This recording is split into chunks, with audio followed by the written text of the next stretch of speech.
सफा नंबर 64 जो है वो कॉग्निटिव स्किल्स के हवाले से है। इस पर दो एक्टिविटीज दी गई हैं। उनका मकसद बच्चों को बिगिनिंग साउंड की पहचान करवाना और लेटर एम की रिकग्निशन करवाना है। The first one activity is colour the letter M blue and the other letters red. अब बच्चों को एनकरेज करेंगे कि बच्चे लेटर एम के एरिया को तलाश करें, उस एरिया में ब्लू कलर करें और जहां कोई और लेटर लिखा है वहां रेड कलर करें।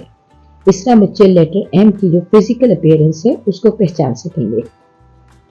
दूसरी एक्टिविटी उसकी बिगिनिंग साउंड के हवाले से है। से the name of each picture and match it with the beginning sound. तो यहाँ मंकी है, मैंगो है, बस है, काऊ है, माउस है, पाइनएप्पल है और केटल है। अब बच्चों को कहेंगे मंकी की बिगिनिंग साउंड है तो मंकी, मंकी, मंकी।